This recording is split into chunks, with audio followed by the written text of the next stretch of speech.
ಅಲ್ಲಿ ಮುಗಿದು ಬರುತ್ತಲ್ಲ. ವರ್ಣಿ ಕಾಂಪೋಸ್ಟನ್ನು ತೋರ್ನಟ್ಟಿ ಗ್ರಾಮದಲ್ಲಿ ಸೋಮಲಿಂಗಪ್ಪ ಪತ್ರಪ್ಪ ಐನಾಪುರ ಅವರು DXN ಕಂಪ್ನಿದು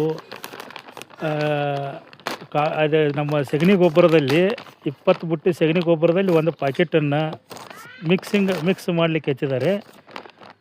ಇದನ್ನು ಯಾವ ಥರ ಮಿಕ್ಸ್ ಮಾಡಬೇಕು, ಭೂಮಿಗೆ ಯಾವ ಥರ ಹಾಕಬೇಕು, ಇದನ್ನು ಇಲ್ಲಿ ನೋಡ್ರಿ ವಿಡಿಯೋ ಯಾವ ಥರ ಅವ್ರು ಮಿಕ್ಸ್ ಮಾಡ್ತಾರೋ. ಸಗಣಿ ಗೊಬ್ಬರಕ್ಕೆ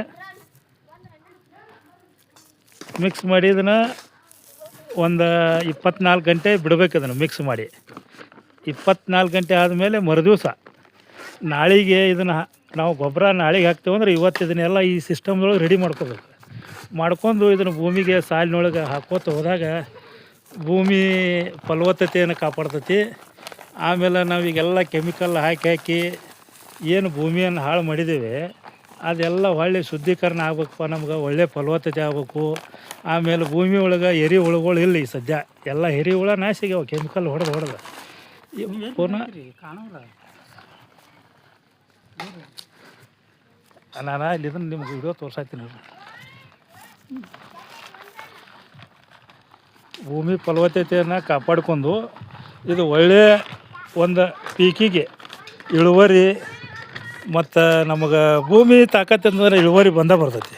ಭೂಮಿ ಒಳಗೆ ತಾಕತ್ತಿಲ್ಲ ಅಂದ್ರೆ ಇಳುವರಿ ಬರಲಿಕ್ಕೇನೆ ಚಾನ್ಸ್ ಇಲ್ಲ.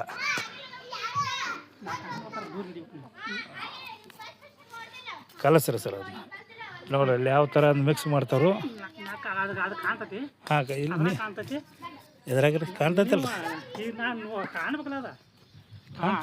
ಅದ ರೀ ಕಾಣೋಂಗೆ ಹಿಡಿದ್ರೆ ನೋಡ್ರಿ ಇವ್ರು ಯಾವ ಥರ ಮಿಕ್ಸ್ ಮಾಡಕತ್ತಿದ್ದಾರೆ. ಇದನ್ನು ಮಿಕ್ಸ್ ಮಾಡಿ ಒಂದು ಸಲ ಮಾಡಿ ಮತ್ತೊಂದು ಸಲ 2 ಸಲ ಮಾಡ್ಬೇಕು. ಇದು 2 ಸಲ ಮಾಡ್ತೀರಿ ನೀವು ರೀ? ಫಸ್ಟ್ಗೆ ಒಂದು ಮಾಡ್ತೀವಿ ರೀ, ಮತ್ತೊಮ್ಮೆ ಹೊಳ್ಳಿ ಮಾಡ್ತೀವಿ, ಹಾಕುವಾಗ ಮತ್ತೊಮ್ಮೆ ಮಾಡ್ತೀವಿ ಮಿಕ್ಸ್. ಮತ್ತೇನು ಹಾಕ್ತೀರೇನ್ರಿ ಇದಕ್ಕೆ? ಮತ್ತೇನಿಲ್ಲ ಇದು ವಾಟರ್ ಗೀಟ್ರ್ ಸೇರಿಸ್ತೀರಿ? ಇದಕ್ಕೆ ಸ್ವಲ್ಪ ತಂಪಿಲ್ದ್ರೆ ಸ್ವಲ್ಪ ವಾಟರ್ ಸಿಂಪಡಣೆ ಮಾಡಿ ಸ್ವಲ್ಪ ಇದನ್ನು ಮಾಡ್ತೀವಿ. ಈಗ ಮತ್ತೆ ಇದನ್ನು ನೀವು ಎಷ್ಟು ಸಲ ಹಾಕ್ಬೇಕ್ರಿ ಇದನ್ನು ಒಂದು ಪೀಕಿಗೆ? ಇದು ಒಂದು ವರ್ಮಿ ಕಾಂಪೋಸ್ಟ್ ಅನ್ನೋದು 5 kg ಇರ್ತೈತಿ. ಇದು ಒಂದು ಸಲ ಹಾಕಿದ್ರೆ ಸಾಕಿದಲ್ಲ. ನೀವು ಸ್ಟಾರ್ಟಿಂಗ್ದಾಗ ಈಗ ನೀವು DAP, ಪೊಟ್ಯಾಷಿಯ, ಯೂರಿಯಾ ಹಂಗೆ ಹಾಕ್ತಿರಲ್ಲ, ಅದ್ರ ಬದಲಿ ಇದನ್ನು ಹಾಕಿದ್ರೆ ನಿಮ್ಗೆ ಅದನ್ನು ಹಾಕಿದ ಹಂಗನೇ ಇದೆ. ಇದನ್ನು ಸ್ವಲ್ಪ ಮಿಕ್ಸ್ ಮಾಡಿಕ್ಯಾರ ಮತ್ತು ಭೂಮಿ ಫಲವತ್ತತೆ ಆಕೈತೇನ್ರಿ ಅದಕ್ಕೆ? ಭೂಮಿ ಫಲವತ್ತತೆನೂ ಆಕತಿ, ಎರಿಹುಳುಗಳು ಉತ್ಪತ್ತಿ ಹೆಚ್ಚಿಗೆ ಬರ್ತಾವ, ಮತ್ತು ಭೂಮಿ ಆಕಾರನೇ ಚೇಂಜ್ ಆಗ್ಬಿಡುತ್ತೆ.